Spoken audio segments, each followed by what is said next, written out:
This one's just a pure update because I have updates. Lots of updates. Lots of good updates. Lots of wild updates. So I've been working for Michael's Sober Living LLC. It's called Momentum. I'm just going to say the name now because it doesn't even matter. Momentum Sober Living, right? He's got the one house, and then he's got two more that I've been helping him work on. There's one off of 12th and Lincoln, and then there's another one off of 53rd Street. I've done work at both of them. I'm going to do some more work at the one on 53rd Street to bring...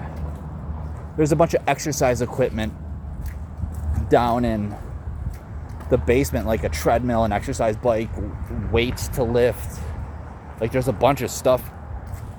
The house closes on Saturday or Sunday or something. It closes in a day or two, so like this needs to get done. So he's like, I need you guys to do this tomorrow.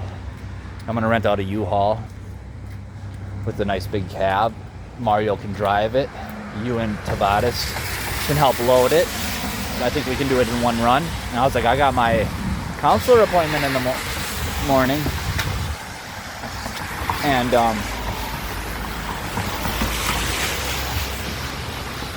this is shitty. I got my counselor appointment, and I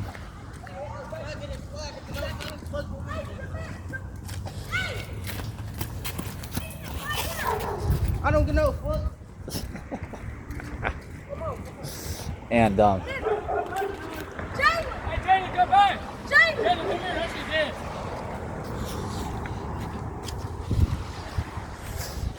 anyways, I've been working these Sober Livings, and tomorrow I have a new appointment with my new counselor, Emily. This is the second time seeing her, and I like her so far. I liked what she said on the first time. Like, this is good. She seems really down to earth, and she seems like the type of person that like hold me to my responsibility instead of worrying about my freaking feelings like most counselors do. You know, they're too soft on you nowadays, and they're like too worried about hurting your feelings over giving you the freaking hard truth when you need it. And that's why you can't find good counselors a lot of times nowadays. But this one, she seems like she would do that. And tomorrow when I see her, I'm gonna be like, hey, don't ever be afraid to tell me what you think about whatever's going on with me, whatever the situation is, whatever we're talking about. Give me... This is annoying me. I didn't put my pomade in today, so my hair is kind of crazy. But give me the cold, hard truth when I need it. Do not hold back on me, please. If you hold back on me, it's going to make me want to change counselors, because I don't like it when counselors worry about my feelings over the truth. I don't like that. I'd rather get the truth when I need it. Tell me when I'm screwing up. Tell me when you think I should do this or that, or if I'm doing this wrong, or if I should pursue this route instead of this one. Like, give me the advice that you think is right for me. Do not hold back. So I'm gonna reaffirm that in her just to solidify that. Anyways, I was like, I gotta see my counselor tomorrow. And then I have this appointment for a free laptop. This guy's coming to the house at 12:30 to give me a free laptop and show me how to use it. I don't really need to be showed how to use it, but it's a touchscreen laptop too. Like, I qualified for this, so I took advantage of it. Michael told me about it a month ago. He's like, hey, there's this free laptop program. You should hop on it. And I was like, okay. I don't really need it, but I'll take it. A laptop is nice to have. It's just a nice thing to have. Plus, like, if I ever need money, that's money. But that's only in an emergency. So it's going to be cool to have a laptop. Like, that's cool. I probably will never use it. I might use it for schooling, but here's the thing about school now. So I've been doing all this work for Momentum. Today, about 2 hours ago, Michael calls me up. He texts me and he's like, call me. And I didn't see it right away because I was doing some things. Got back to my room. I left my phone in my room. And I was like, oh, Michael says call me. So I called him and he's like, hey, what's going on? And I was like, not much, buddy. How's it going? He's like, living the dream, one nightmare at a time. And I was like, sometimes it's like that. He's like, yup. So here's the thing, man. First he asked me a bunch of things about the rules of the house. What do I think of the rules? Do I think he has the right rules in place? What do I think of the house? What do I think of how he's running things, how he's maintaining things? Like, all this, like, administrative stuff he's asking me. And I was like, yeah, I think the rules are great. I think the breathalyzer every time you come in the house for the first 30 days is the right move. I think the random drug test at least 2 a week when you first get in is the right move. I think having layers to moving up to less restrictions and more freedom is the way to go. I think earning it is the right way to go. Like, it should be like that. So, like, I was like, dude, you're doing it right, like, as far as I'm concerned. And he's like, am I still leaving the humanistic end of it in there? Like, I don't want to be too harsh. And I was like, yes, absolutely. You're not being too harsh. This is a great setup. And it is, too. He's doing this really well, especially for his first time. And this is a cool car. I like these Buicks. Those Buick Centuries, those are cool. They don't make cars like that anymore. Ugh. Stupid sign. I just saw a sign I don't like. But anyways. I was like, no, it's great. And he's like, I ask you these things because I come to you for a lot of things. You have the free time for one to manage all this with me and everything, and I can count on you. Like, you and I think alike. We have a lot of the same character traits and personality traits, and we think the same way, and I can trust you. And I was like, all right, cool. And he's like, check this out. Right by the house that we have on 38th that you're staying at, I'm gonna open up a 30-day this is driving me nuts with this hair that's sticking. Ooh. He's like, I'm gonna open an intake, a 30-day intake house as a transition into our sober living. So first I want people to do the 30 days of sobriety, and then they can go back, and then they can go into the actual more permanent residence. And he's like, who's to say somebody like Tavares or Tim or you can't stay for 2, 5, or even 10 years, or as long as they want. Like, there's no limit on how long somebody can stay, And I was like, absolutely, like, that's cool. He's like, what do you think about the intake house though? And I was like, yes, absolutely, that's a great idea. And then he's like, plus when people mess up at the regular sober livings, we can send them to the intake, and we don't have to be like Serenity or Oxford House. Like, he's like, they're missing, like, they don't have the whole spectrum. They're not doing it completely right. I don't like their system. I don't either. Like, I have problems with their systems as well. A lot of them make you leave at 5 a.m. and stay out all day, or they make you do hella groups every single day, like 3, 4 a day. And like, they're very harsh. Serenity's one of the worst ones. He's like, I don't want to be like that. And I was like, absolutely, I agree with that. And you're doing it differently, and I think it's a better system by far. And then I was like, plus, if you add the intake house to it, that's something none of these other places have. None of these other sober living facilities or anything like it have an intake to get into the sober living, and an intake to go back to if you mess up at the sober living. Instead of getting kicked to the curb right away, you have a second chance. You can go back to intake and you could try again. Like that. Yes, dude, that's perfect. That is a formula that other people will follow. If you trademark that formula, it will blow up when other people see its success. Like, this is a great idea. That will spread like wildfire.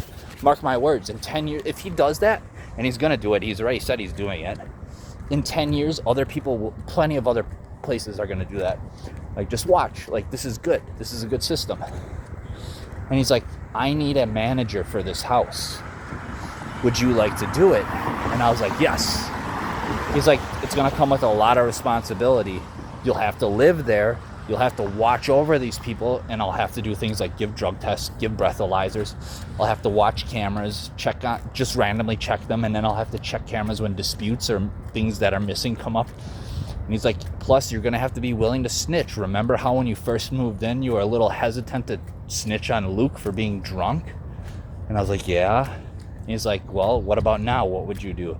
And I was like, well, the thing is, Michael, and I was just talking to somebody else about this, my friend Jake, about this, and saying some things on Facebook about this, how, like, I'm starting to really grow to love the people in this house and care about them. And that means, like, I'm not going to jeopardize any of them for somebody else. So if somebody slips, I'm going to tell. Because I will not endanger everybody else, including myself, because somebody slipped. And he's like, all right, well, would you like to be the house manager of this place when I open it up in a couple months from now? And I was like, yes, absolutely. And then he's like, how would you manage, like, he's like, the rent would be really low, like, doing this would pretty much pay for all the rent. You'd have to still pay a tiny bit, but it wouldn't really be anything. He's like, how would you manage that little bit and still survive? And I was like, well, I'll use my financial aid to survive. Like, I'll go to school while I do this. And he's like, yeah, but don't you have to use all your school funds for school? And I was like, no, only for books. Once you pay off your books and classes, and they take out the money for the classes right out the gate of your loans and grants. They pull out everything for the classes before you get it, make you pay that right away. Then they give you the rest to pay for your books. So you got to buy your books right away too. And then the rest they just hand out to you about a month later. It unlocks and they give it all to you with whatever's left over. And usually there's $2,000 to $3,000 every semester left over for you to spend, depending on how many classes you took. And you guys know me, I load my classes. Like, I do 13-hour school days. But if I have to line it up with that, well, then it'd be more like $15,000 to $2,000 because my school days would be more like 6-hour school days. I would spend, mornings at the sober living intake, doing intakes and outtakes and letting people in and letting people out. I would run it and then I would leave for my school day and then I'd come back at night. So I would only be able to have like 5-hour, 6-hour school days, which still would generate me enough income per month to do that. Plus, if I had a car and I Instacart on top of that on the side, well, it's no problem. And I can do all these things at once. I can be very ambitious. Like, when I want to work, I bust my butt. I work. I like to stay busy. Like, why do you think I do things around the house for free? Like, at our sober living on 38th, like, I would say about a third of the work that I do there is for free, off leisure time, because I like to stay busy and help out the household. Like, I'm constantly cleaning and caulking and just doing random things. Today I had to use the multi-tool to shave the side of the door so it would close for the second floor bathroom. And then when this rain and heat dies down and the rain dies down, I'll have to sand it and repaint it, and then it'll close a lot better. So, like, stuff like that, right? He wants me to manage this place. Like, he's like, are you willing to do that? It'll be a lot of responsibility, but I think I can trust you to do that. And I was like, absolutely. So there's that. It's starting to rain again. And then there's also, so I've been chatting with this girl on Facebook. I just started chatting with her recently. Like, so way earlier today, this chick hit me up on Facebook. She's like, hey, she added me last night and we started talking today. She's like, do you got WhatsApp? I'd like to talk to you on there. And I was like, sure. And we just had like a 2-hour conversation about like goals and dreams, a little bit about our past, a little bit about our parents, things of that nature, long distance relationships, our faiths, what we believe in, what we cherish, what our passions are, what we're compassionate about. We're both Christians. We both value family. We both want to get married one day and have kids one day. She's a hairdresser, which, I mean, that's a good job anyways too. Like, you get to make people feel good about themselves. She says she really enjoys it. She likes it when people see what she's done and they have a smile on their face over the work she's done on their hair. Like, she likes that. She's pretty. She doesn't wear 10 inches of makeup, just a teeny bit, which I like natural beauty, so that vibes with me. She seems very sweet, very nice. I'm cautious, of course. But this is the first one out of 5 or 6 now in the last month that have messaged me. All of them have asked me for money within like an hour of talking. This one has not asked me for money. Ended the night with good night. Didn't ask me for anything. Like, that's a good sign. This person lives in Florida. It'd be a long distance, but we both believe that distance doesn't really matter in a time and era with cars and airplanes. Like, distance doesn't mean shit. It really doesn't. If people really want to be together, they're gonna be together. So I'm willing to give it a shot. Like, she's like, is it okay if I try to make things a little serious with us and we talk every day at a certain time and we get to know each other? Like, I'd really like to get to know you more. You seem like a really nice guy. You seem sweet. You seem Like you have experience and you got wisdom and you're trustworthy. And I was like, yeah, I'd really like that actually. So I guess I'm talking with some chick now. And life is a trip. Like, this is wild. I'm going to be cautious about this, right? I'm going to be cautious, but this is good. These are... Just not too long ago, I didn't even want to be on this fudging earth because just everything was getting taken from me. And it's so funny how God works. Now suddenly, this is why I brought up school too. Maybe I'm not meant to be a machinist. Maybe I'm meant to go to school for something in the addiction and recovery field. I was kicking around the AODA/counselor idea in my head for like the last 10 years. I've been thinking about going to school for it. Even before I went to school for machining, I kicked that around in my head. Like, maybe I should go for this instead. That at that time I wasn't ready. I was too actively using. But now, I don't know. Like, I'm starting to believe that I am meant to be in the addiction and recovery field instead of the machining realm. Like, maybe I should. And I haven't went down to MATC to sign up for my classes yet. I wanted to do it today, but I changed my mind. And now I'm thinking maybe I go to the other side of MATC, the health industry side, and try something else. Maybe something in the addiction and recovery field. Maybe I should pursue something in the community. I'm starting to believe that this is where I belong. Like, I'm starting to believe that I got dropped in this specific place at this specific stupid city of Milwaukee, which is a trash heap, but dropped here for a reason. People at the house love me. They love talking to me. They love asking my opinion, my advice. Michael counts on me for work. Like, I work for the company, basically. I'm not an official employee because we don't have employees, but I work for him. And now he wants me to be an official employee and manage that house he's going to open up. Like, and I mentioned maybe I should do school alongside this, and he's like, yeah, that's a good idea. So maybe I'm not meant to be a machinist. Maybe I should think more about what I can go to school for. I'm starting to think that, all of this is for a reason. Maybe I lost everything just to end up here. Life is really, it's not even life. God is really funny about what he does.